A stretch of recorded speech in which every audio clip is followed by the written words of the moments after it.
You're listening to the Fitness Matters podcast with Paula B, and this is episode number 92, Coaching and Being Coached.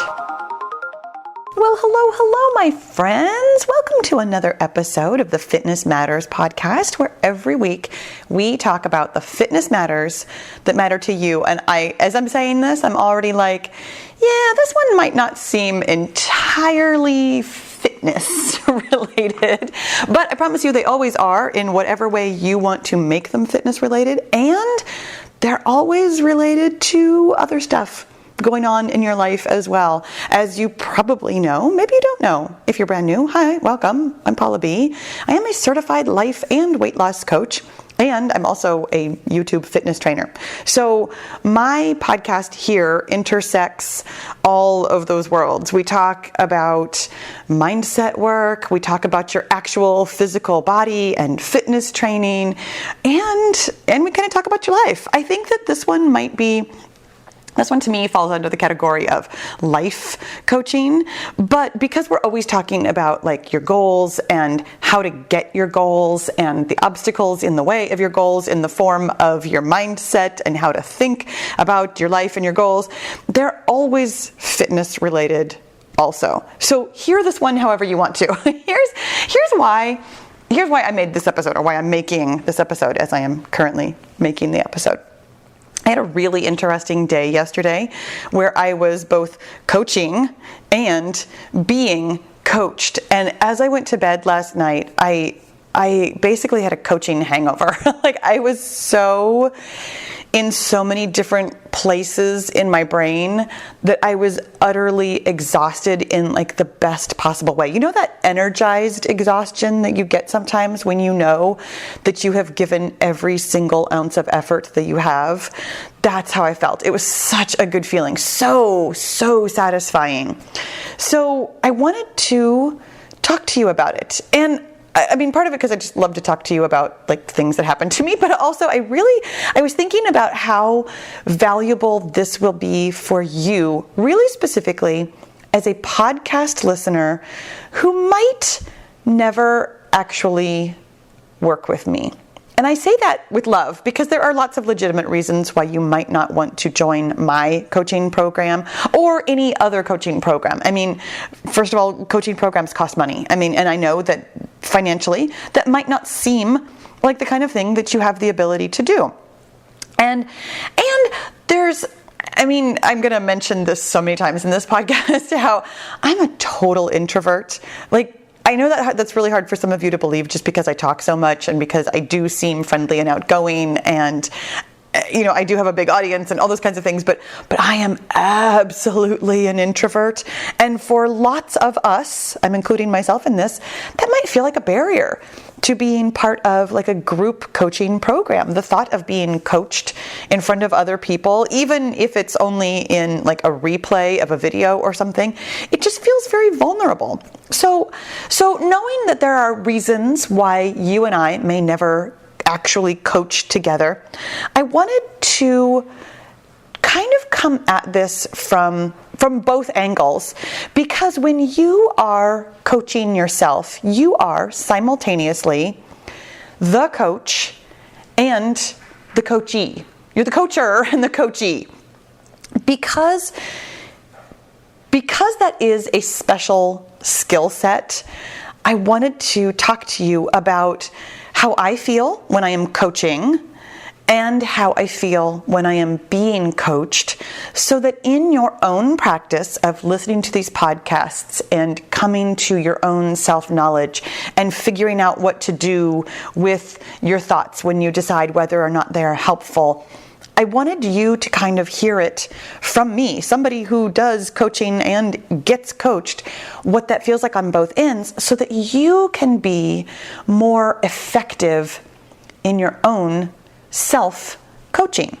Because, and maybe I've never really thought about this before or explained it to you, but there is more to it than just listening to a podcast and being like, oh, that was super interesting, and maybe feeling like you had a revelation about something that you'd never really understood about yourself before. So there is like a skill set associated with it. So let's start with the skill set of coaching, of being the coach in this situation. Because, I mean, if I had to guess, I'm sure some of you are coaches, but I'm going to say the vast majority of my listeners are not coaches. So this is the part of the process that might actually be more elusive to you. And this was the part that I was so fascinated with. I mean, I'm not going to say that I knew I was going to be a life coach for any length of time. I didn't. I had no idea. I had no idea that I was going to be a life coach until basically I became one. But I've always known sorry, I'm laughing at myself. I've always known that I love telling people what to do. I love being bossy. I love, really even more so than that, because, okay, I'm going to digress here really quickly.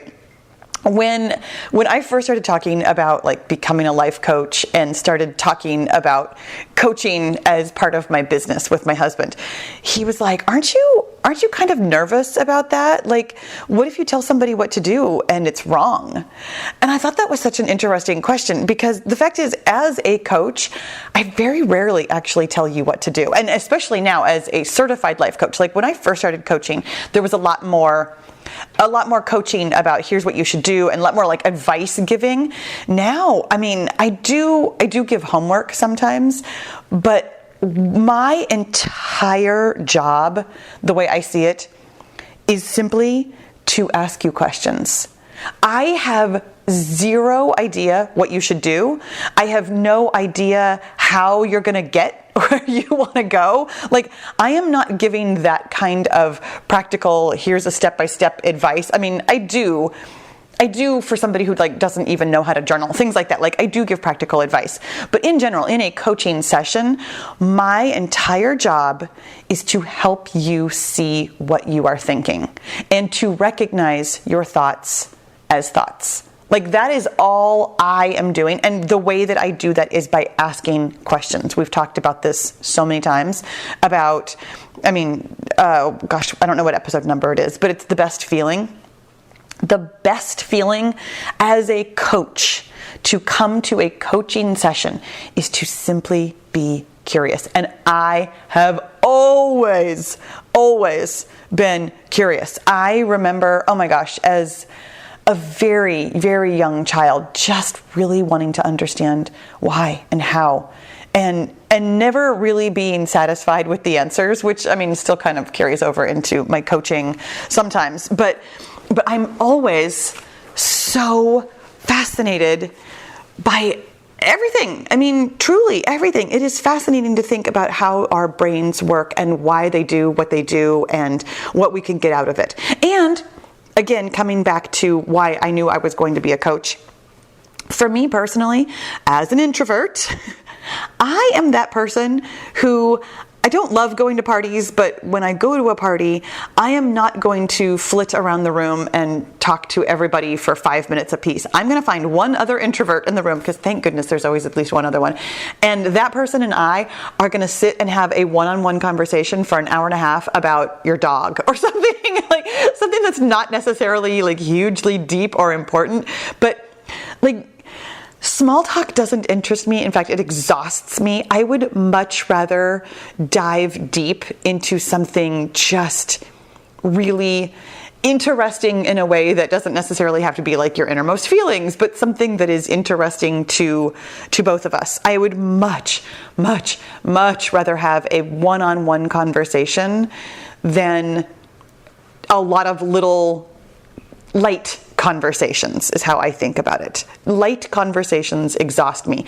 Deep conversations where we get to something, the meat in the middle of whatever it is that we're talking about, that fuels me all day long. I love having conversations like that. So, as your own coach, this is going to be really important for you to kind of assess yourself. Are you the kind of person who feels more comfortable just staying on the surface, having like a lighter conversation or a small talk kind of conversation, or are you somebody who really wants to dive deep?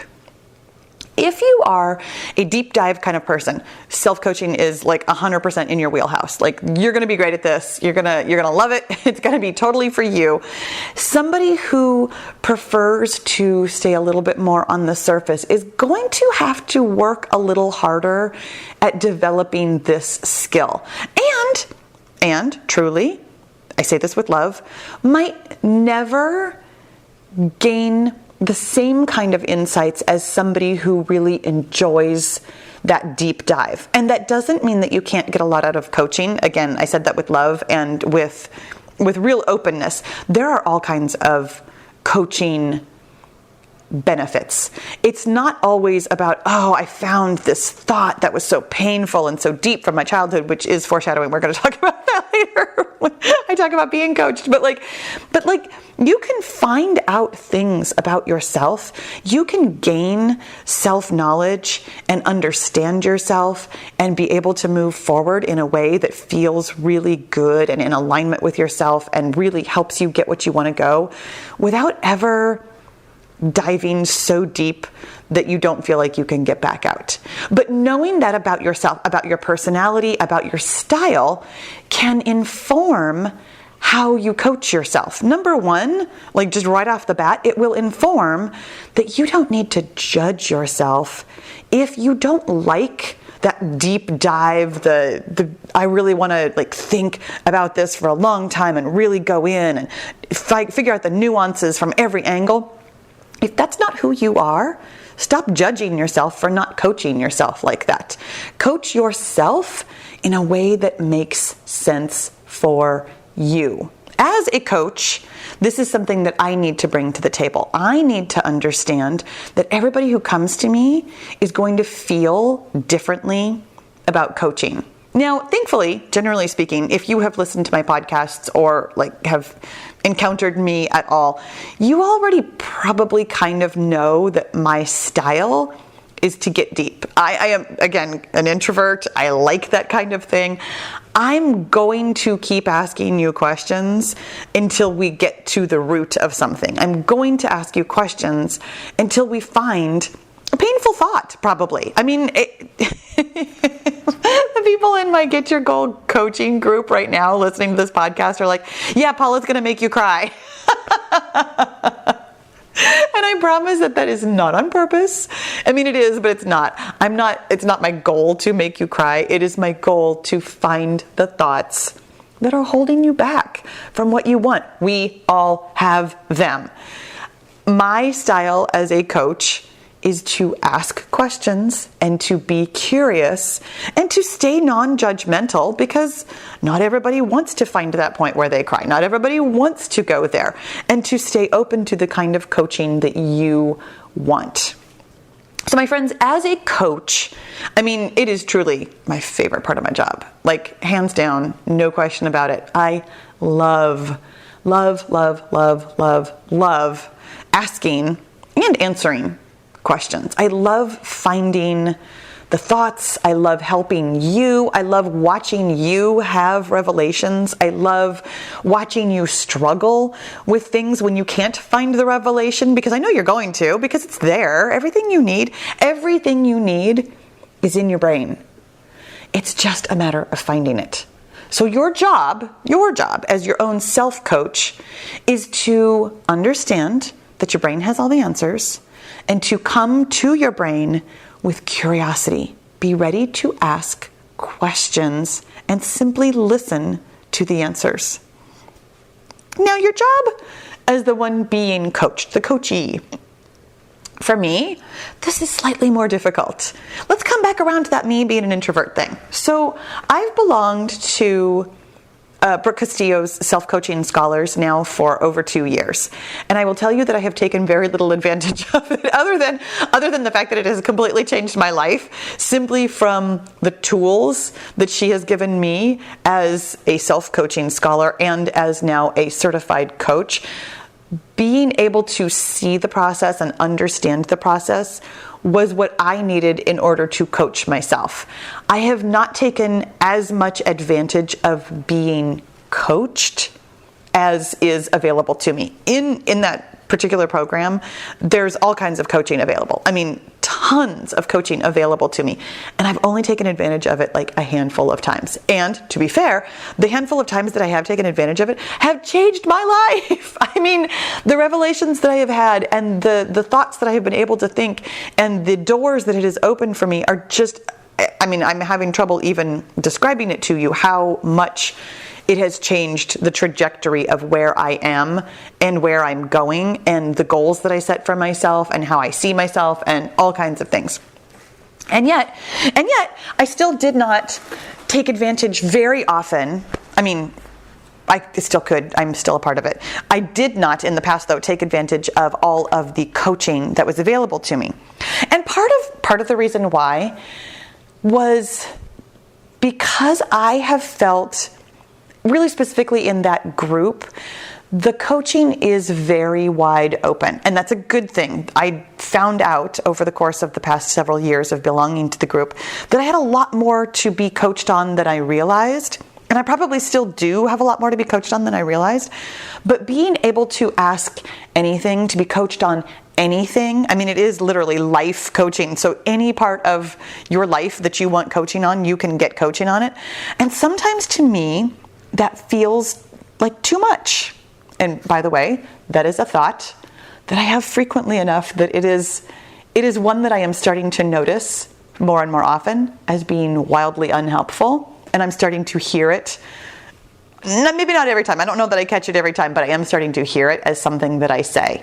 That too muchness is an interesting theme. I digress again. Anyway, sometimes I don't know what to get coached on is really where I'm going with this. So when I really specifically recently signed up with a book coach, I come to that coaching knowing exactly what we're going to talk about. I know exactly what I want out of it. I know why I'm there, and therefore it is already extremely valuable to me.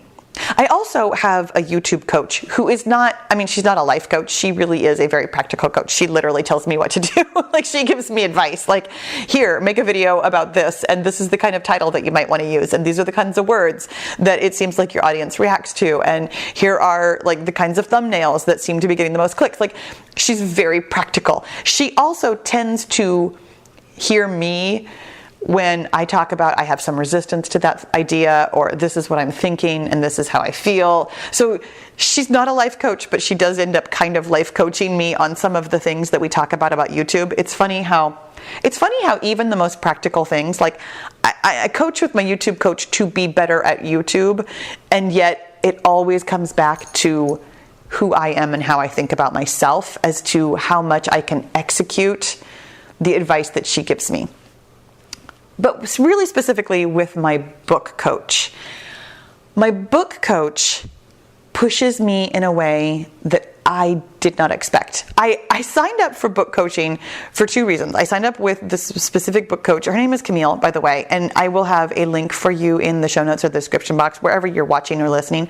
I will have a link to her website so that if this interests you, I highly recommend her. I mean, I knew from the get-go, just even from reading her website copy, I was like, oh, this is the one for me. She is also certified from the Life Coach School, which means that I have a shorthand with her that I already know how she's going to coach me. Like, I know how she's hearing the things that I'm saying, but I also signed up with her because I knew that she was going to ask me questions that I wasn't asking myself. And she also has the practical knowledge. I mean, she really is telling me how to do something. She is telling me how to write a book proposal, how to come at the book writing process, how to be a writer, and how to, like, get published and find an agent and all of those kinds of things. Like, she's walking me through the practical aspects, but she is coaching me through the here's what you need to know about yourself in order to become a writer stuff that is the reason that I have a coaching hangover today. Like, truly, I felt super energized from being a coach yesterday, and then went directly from being a coach into being coached.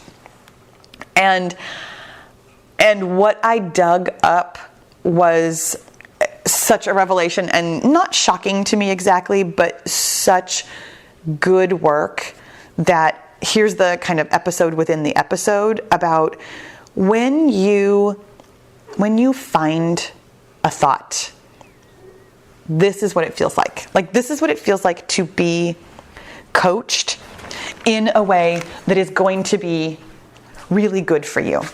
So yesterday my coach asked me a question, and I don't even remember what the question was. Oh, she asked me a really innocuous question. Sorry, that took me a second. She asked me this really innocuous question about, we were talking about like, what is the point of my book? Like, if I had to describe it briefly, what is it? And so, and that pushes me in a way that, I know all the things that I want to talk about in my book. And she's like, no, synopsize it for me. Tell me what it's about. Because of course that helps me focus on what's most important. Every question she asks me, I understand why she's asking me, because she's helping me be better, but it's also really difficult to answer them sometimes. And this one was particularly difficult for me to really focus down and be very specific about, this is the heart of what I want to help somebody with. And so then she asked me this really innocuous question, which is where we're going with the episode within the episode. This really innocuous question about why, or what story are you telling yourself about your book that's holding you back? And I realized, and I have been realizing, this is actually something that I had already heard for myself in my own self-coaching. And it was funny because I had actually just been coaching myself on this, over the past couple of days. This was something that I had kind of realized, that I approach a lot of what I do kind of defensively, meaning that I have the bias, I assume, that you don't want to hear what I have to say. That this is a hard sell, that I'm going to be telling you something that you don't want to believe in, or you don't really think it's right, or you're skeptical about it. I feel like my approach as a fitness trainer, as a podcaster, as a writer, as a coach even sometimes, I feel like I have to, which is never a helpful thought, but I have to convince you of why this is a good idea. And I've been kind of working on this for a while, because I've recognized this in my life from early childhood.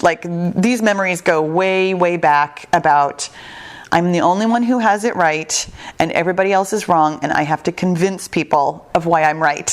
And it's a very martyred position to be in. It does not feel good to have this kind of bias. And I've been recognizing that's how I feel like I am always having to overcome objections, even when you guys don't have objections. You very rarely voice objections to what I'm telling you. In fact, generally speaking, 99% of the comments that you guys leave me is, oh, thank goodness you were here to help me. Why in the world do I think that I'm overcoming some kind of objection with you? And so my coach asked me that. She asked me that question. She's like, why do you think people would object to what you're telling them? And that wasn't the way she asked me. And right now, trying to tell you about this, I can't remember exactly how she phrased it, but it was very interesting, because she was actually asking me a question as a client, how would a book reader hear the answer to the question that she was asking me. But what I heard was her asking me the same question as a coach. What it came down to, and this is not what she asked me. This is totally not what she asked me, because as coaches, we don't, generally speaking, I'm blunt, but I don't necessarily say it quite like this. But what I heard was, what's wrong with you? And what the answer that just bubbled up immediately inside of me was, I'm not likable. People don't want to hear what I have to say because I'm not likable. Now, let me stop immediately right now. Don't leave me a comment about how much you like me. That's totally not the point. I promise you, there is nothing about this episode where I am fishing for compliments. And if you are not a brand new listener, you already know that what you say and do does not create somebody else's feelings. My thought creates my own feelings. The only way for me to feel likable is to think that I am likable. It has nothing to do with what you say or what you do or the beautiful comments that you leave me. Thank you for the thought. I totally appreciate it, but you really don't need to. Here's what happened though in the coaching session. I'm telling you this story as though it's kind of no big deal. I started crying. I just immediately, the thought, I'm not likable, was so painful that it left me speechless in the moment. I've had that thought so many times in my life. Like when I said it out loud to my coach, I was like, oh, this is old. Like this is an old thought. Like this is probably one of my earliest childhood memories kinds of thoughts of, maybe not earliest, I'm thinking really specifically of like elementary school, grammar school, that kind of age of being around other people and kind of recognizing, and I say the recognizing as though there is some objective way to know whether or not you are likable. The only way we know we are likable is whether or not we think we are likable. But I thought at a very young age that other people don't like me. And I'm going to parse that one out really quickly just because I think it's so interesting. The thought other people don't like me doesn't bother me at all. Like if that would have been the thought that bubbled up, I wouldn't have started crying. Other people not liking me, it doesn't affect me in the least because that's on other people. Of course other people don't like me. That is like one of the least painful thoughts I can have. Truly. I have long since done the work on other people's opinions. I truly feel like you can't be on YouTube without doing the work on other people's opinions. Other people are 100% allowed to have their own opinions, and thank goodness they disagree with me. Like really, thank goodness, because I cannot imagine how boring the world would be if every single person in the world believed the same things. Wouldn't that be just like dreadful? There'd be like two choices, and then we'd all agree on them, and then it'd be like nothing. Like, thank goodness people disagree. Thank goodness people don't like me. Thank goodness people even tell me that they don't like me. It keeps me in a space of understanding how many different opinions there are in the world. Other people don't like me, not a problematic thought for me. It might be for you, and I'm going to suggest that if that one sounds painful to you, that you maybe put that on your list of things to explore. Like, what am I making that mean? The people don't like me. What is the problem with that? But the thought that was super painful was I'm not likable. Again, for those of you in the Get Your Goal group, even though I'm not really specifically talking to you today, we talk about this a lot in the group, about the two most powerful words in the entire world are I am. When you put those two words together, anything that follows it is what you are creating for yourself in the world. When I think I am not likable, I am creating a reality in which A, I don't even really like myself because of the way I behave, and B, it's really hard for other people to like me because of the way that I show up. When I feel, here, let's follow this through. When I think I'm not likable, I feel, and this was something that I actually did the work on after my coaching call. Like she and I talked through it and kind of came around to how that's affecting me and what that means for my book and what I want to do with it. Like she gave me homework. She told me what to do. She gave me some homework to like really explore that thought and perhaps get some more coaching on it from other venues and coach myself and things like that. So when we got off the call and I had more like practical things to do, I actually started in on some of the practical stuff right away, and then I realized that thought was still just really rattling around. And so I sat down with my journal and I was like, okay, what is this thought bringing me? So the thought was, I'm unlikable.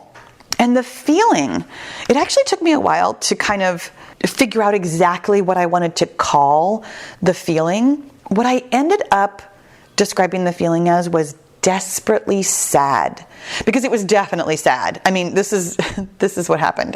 Again, I'm telling this story like, oh, this was all like really lovely and peaceful and no big deal. What happened was I got off the coaching call with my coach.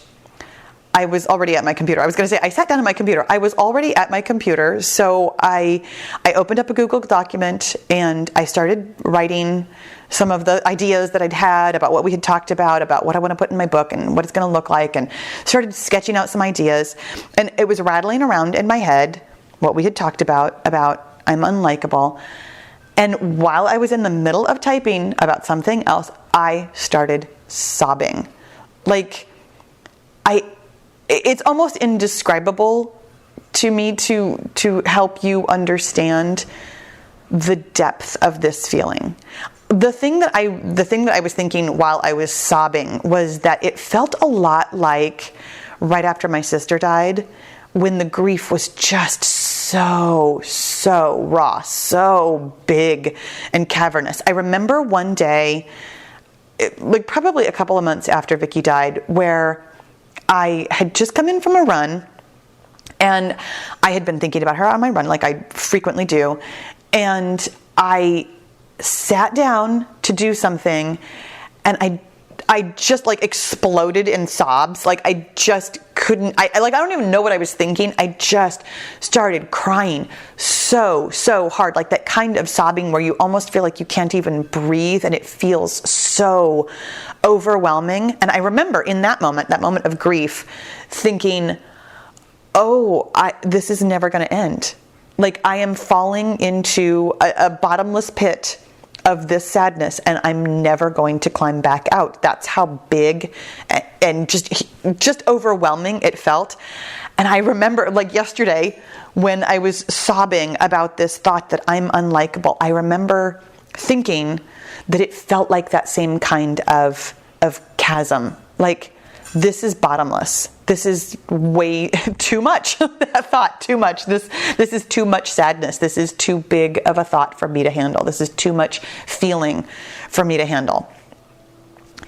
But I allowed myself to feel it. I didn't really feel like I had choice in the moment. Like I was just crying. That was coming to me no matter what. But I went ahead and I stayed really open to it. Like I became both the coachee and the coacher in that moment of sobbing about my unlikability.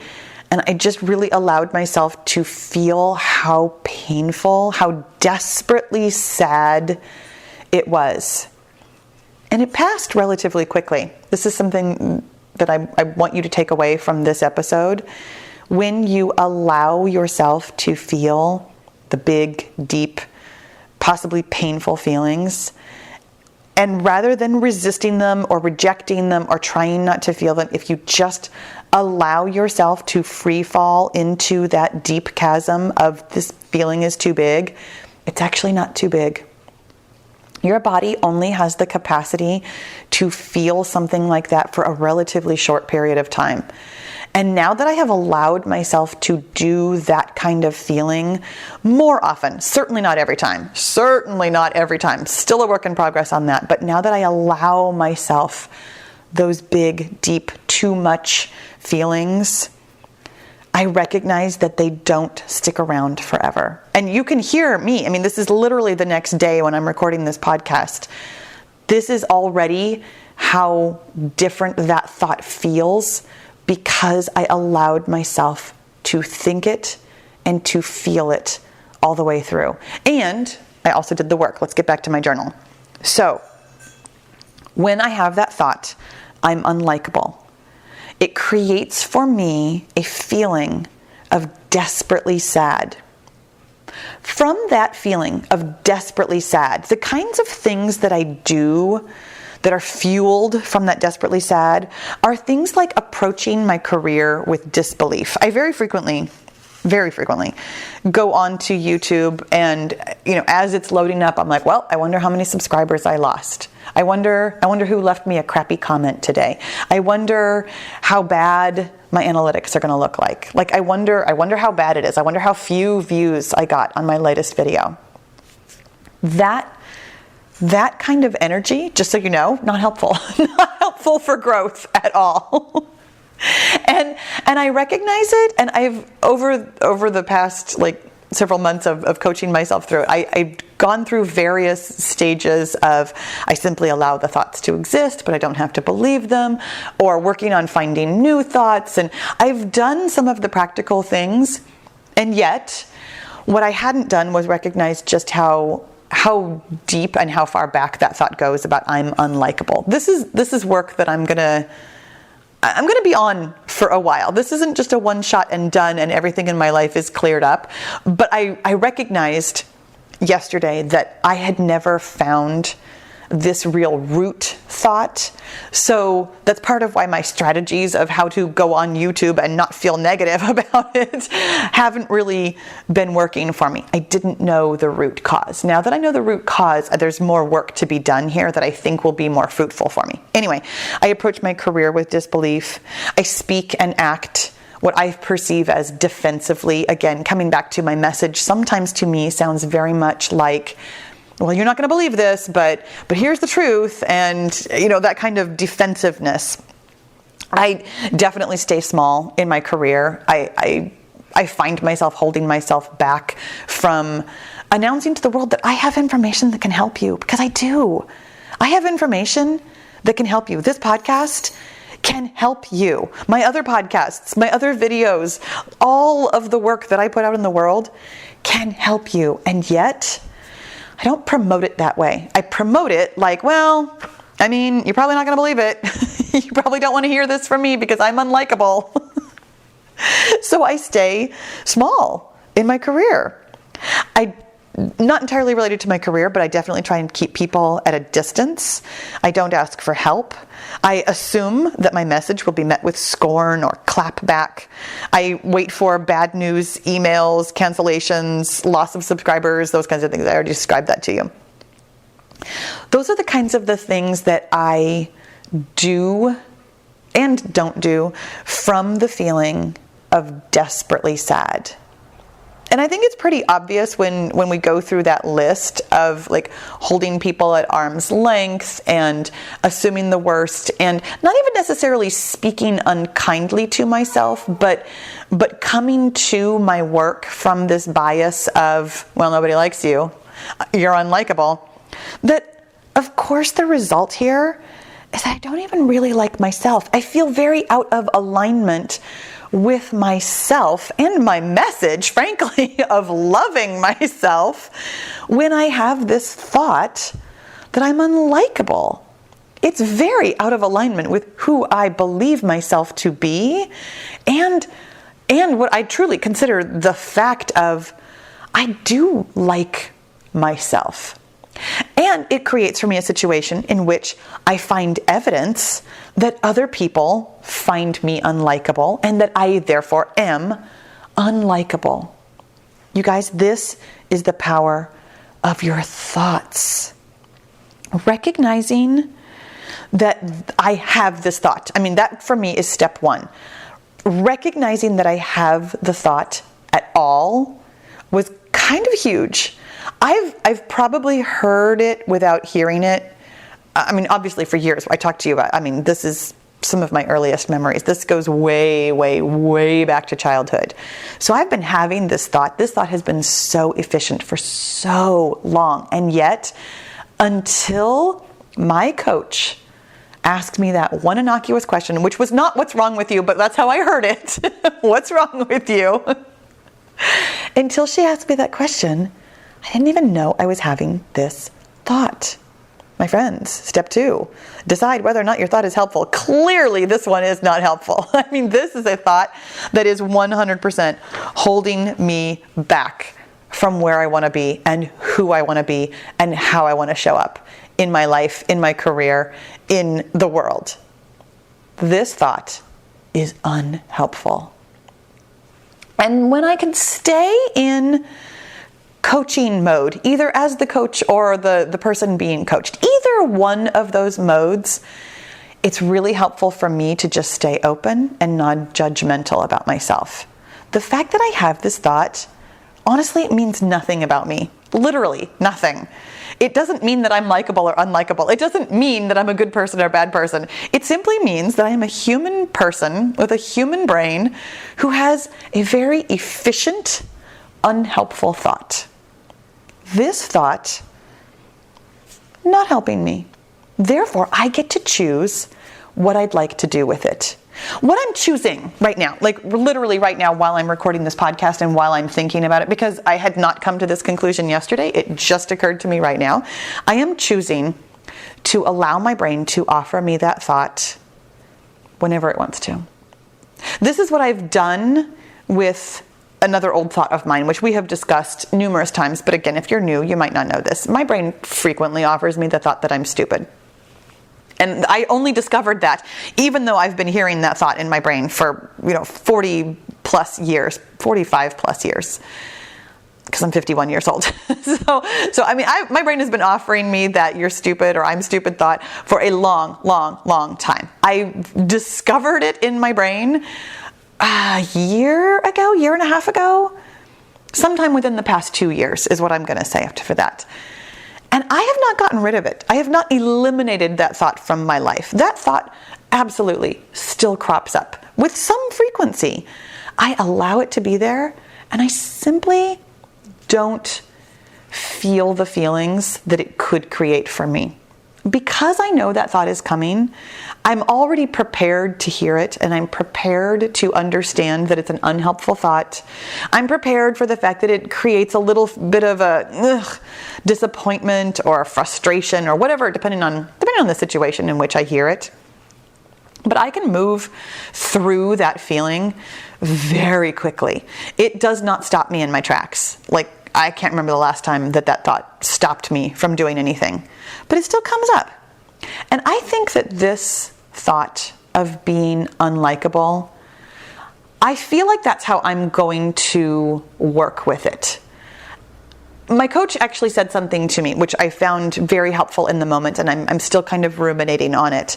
She said that her first year of being coached, when she first came to life coaching, was around the topic of being unlikable, which I thought was really interesting.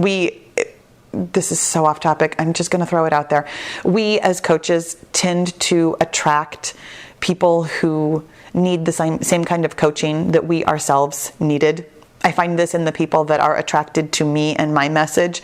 Lots of you come to me with the same sorts of fears and problems that I have already gone through. Sometimes it's because of things that I've talked about. She had never mentioned that to me before. I mean, the fact that she felt unlikable was truly shocking to me. I find her to be incredibly likable, much like maybe you heard that when I said that. What do you mean? You're so likable. You're so open. It's so easy to talk to you. Like that's how I feel about her. So it was really helpful for her to say to me that was something that she had also struggled with. It's just a thought. It's a thought that brains offer us, lots of us. So what she said was that one of the things that she has come to, and this is something that I actually offer the people that I coach pretty frequently, and I love this because I think of it for myself. She has come to understand that thought of herself as being unlikable is part of her superpower. That is something that she has so much empathy for where other people are in their lives, that having felt that, and then this is me using my own words, that desperate sadness that comes from that thought, it helps me understand your desperate sadness when you come to me with your thoughts. Maybe the thought that you have is that you are unlikable. Maybe the thought that you have is that you are not worthy. Maybe the thought that you have is something in that vein of likability, worthiness, belongingness. All of those kinds of thoughts create such a deep, desperate sadness in us. And I understand that. Having gone through some of the things that I have gone through, losing my sister, having this thought about my likability, these are the things that create my highest power as a coach. The more I discover about myself, the more I can walk through my feelings with myself, the better I'm capable of coaching you. Having now felt myself jumping into that pit of desperate sadness, not knowing whether or not there was a parachute to catch me, not knowing whether or not there was a bottom somewhere, and allowing myself to feel that feeling all the way through helps me help you through the same thing. Your thoughts are not liabilities. They are not problems. Your thoughts, even the ones that feel desperately sad, are the thoughts that can help make you a better person and a better coach, whether or not you ever want to coach somebody else, but it makes you a better coach for yourself. When you have your own back, you allow yourself to feel the feelings, no matter what they are, no matter how hard they feel in the moment. You are being coached by yourself, and you are coaching yourself in that moment. You are holding your own space for yourself. You are letting yourself be vulnerable. You are allowing yourself to be curious and non-judgmental. That is what we do, you guys. That is what we do about any thought that we have about our weight. Here, I'm bringing this back around. It's still the Fitness Matters podcast. About our weight, about our ability to do things, about our jobs, our relationships, and our lives. No matter how you take this work, no matter where you are applying it in your life, whether or not it's for weight loss or for making money or for reaching a career goal or reaching some other kind of life goal or applying it in your relationships with other people, your job as the coach of yourself is to ask yourself questions and allow yourself the space to answer them in whatever way comes up. Maybe it's thoughts, maybe it's feelings, maybe it's actions like crying, maybe it's whatever it is. Your job as the coach of yourself is to stay open with curious questions and lack of judgment, that non-judgmental space. Your job as the coachee is to simply think what you think and feel what you feel. Being messy is part of this process. Being both the observer of the mess and the creator of the mess is what is so beautiful about either being coached or coaching yourself. Being the person who can feel what you feel and think what you think and simultaneously not judge yourself for it, hold space for yourself to simply be a human being with a human brain that thinks really illogical, unpleasant, and unhelpful thoughts. My friends, when you can do that for yourself or make yourself vulnerable to having somebody else hold that space for you, you will discover every single thing that you need to know to go where you want to go. Do you have a coaching hangover now too? Right? It's a lot. It's a lot to unpack. And it's that exhausted, exhilarated feeling when we unpack it. You guys, I really, really hope that this one was helpful for you today. Thank you so much for listening. I'll talk to you again soon. So are you totally loving this mindset work and you really want to do it every day in order to get your goal? Then my friend, you need to join the Get Your Goal group. It is my personal and private, very interactive coaching and accountability group where every day we talk about your mindset and we get your goal. You can learn all about it at paulabfitness.com/get-your-goal. I'll see you in the goal group.